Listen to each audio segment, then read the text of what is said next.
सुप्रभात बच्चों, आप सब कैसे हैं? आशा है सब ठीक होंगे।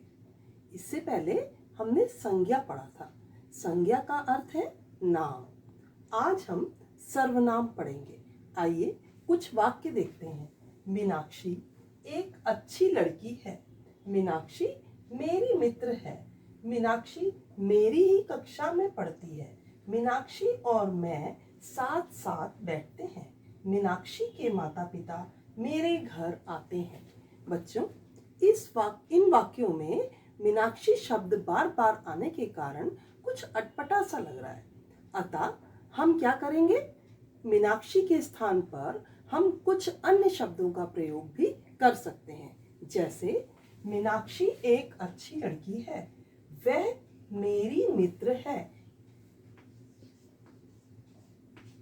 मीनाक्षी मेरी ही कक्षा में पढ़ती है, वह मेरी ही कक्षा में पढ़ती है। मीनाक्षी और मैं यानी हम दोनों साथ साथ बैठते हैं। शब्द आ गया हम। मीनाक्षी के माता पिता मेरे घर आते हैं, उसके माता पिता मेरे घर आते हैं। अब आपने देखा कि मीनाक्षी शब्द संज्ञा है और ये शब्द दूसरे शब्द हैं, यानी ये संज्ञा के स्थान पर प्रयुक्त हो रहे हैं। जो शब्द संज्ञा के स्थान पर प्रयुक्त होते हैं उन्हें हम सर्वनाम कह सकते हैं। जैसे भाषा को सुंदर और प्रभावशाली बनाने के लिए हम सर्वनाम का प्रयोग करते हैं। सर्वनाम का अर्थ है सबका नाम, यानी वो शब्द जो सबके लिए इस्तेमाल हो सकते हैं। कुछ सर्वनाम शब्द हैं जैसे वह, मैं, तुम, हम, आप, उनका, इसका आदि। अतः हम कह सकते हैं कि जो शब्द संज्ञा के स्थान पर प्रयोग किए जाते हैं उन्हें सर्वनाम कहते हैं।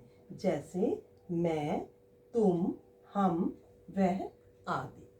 सर्वनाम के 6 भेद होते हैं। सबसे पहला पुरुषवाचक सर्वनाम। जो सर्वनाम बोलने वाले, सुनने वाले और किसी अन्य व्यक्ति के लिए प्रयुक्त होते हैं वे पुरुषवाचक सर्वनाम होते हैं। जैसे मैं, हम, तुम, वह आदि। इसके 3 भेद होते हैं। प्रथम पुरुष, मध्यम पुरुष और उत्तम पुरुष। आप इंग्लिश में पढ़ते हैं ना, प्रोनाउन के फर्स्ट पर्सन, सेकंड पर्सन और थर्ड पर्सन। फर्स्ट पर्सन उत्तम पुरुष यानी मैं एक अच्छा लड़का हूँ। दूसरा मध्यम पुरुष, तुम कहाँ जा रहे हो, तुम मध्यम पुरुष हो गया। और तीसरा उत्तम पुरुष, जो हमारे बीच में नहीं है उसके बारे में बात करना। जैसे वह एक अच्छा लड़का है, तो वह हमारे बीच नहीं है लेकिन वह हम उसके बारे में बात कर रहे हैं, वह हो गया हमारा उत्तम पुरुष। इस प्रकार पुरुषवाचक सर्वनाम के 3 भेद होते हैं। दूसरा आता है निश्चयवाचक सर्वनाम। जो सर्वनाम किसी निश्चित व्यक्ति या वस्तु की ओर संकेत करता है उसे हम निश्चयवाचक सर्वनाम कहते हैं। जैसे यह मेरा घर है, वह पुस्तक मोहन की है। तो इस तरह यह और वह किसी निश्चित व्यक्ति या वस्तु की ओर संकेत कर रहे हैं, इसलिए हम कह सकते हैं ये निश्चयवाचक सर्वनाम है।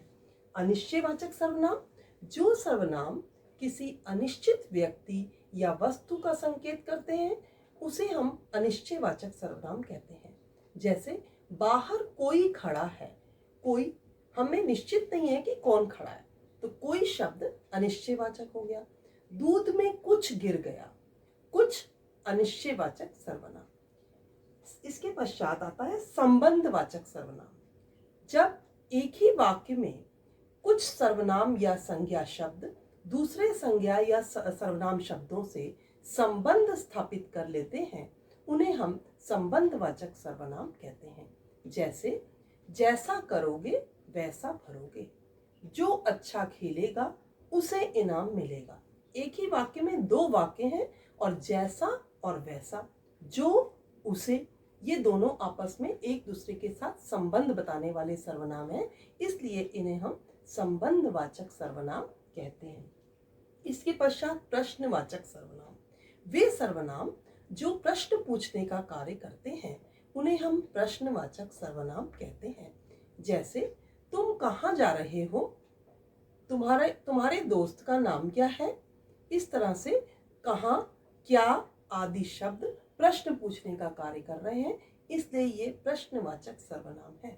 इसके पश्चात आता है निजवाचक सर्वनाम। निजवाचक सर्वनाम वे सर्वनाम होते हैं जो कर्ता अपने लिए प्रयोग करता है। जैसे मैं ये कार्य खुद करूंगा, तुम्हें अपना काम स्वतः करना चाहिए, मीना अपना खाना अपने आप बनाती है। तो स्वतः, खुद और अपने आप इत्यादि ऐसे शब्द हैं जो कि कर्ता के साथ अपनापन दिखा रहे हैं, इसलिए इसे हम निजवाचक सर्वनाम कहते हैं। इस प्रकार सर्वनाम के 6 भेद होते हैं। अंत में हम कह सकते हैं कि जो शब्द संज्ञा के स्थान पर प्रयोग किए जाते हैं उन्हें हम सर्वनाम कहते हैं। सर्वनाम का अर्थ है सबका नाम। सर्वनाम का प्रयोग भाषा में संज्ञा के बार बार आने को रोकने के लिए या संज्ञा की आवृत्ति को रोकने के लिए तथा भाषा को प्रभावशाली बनाने के लिए किया जाता है। सर्वनाम के 6 भेद होते हैं: पुरुषवाचक, निश्चयवाचक, अनिश्चयवाचक, प्रश्नवाचक, संबंधवाचक एवं निजवाचक। सभी बच्चे ध्यान से इसको अपनी पुस्तक से पढ़ेंगे और उसमें दिए हुए अभ्यास कार्य को ध्यान से करेंगे। धन्यवाद।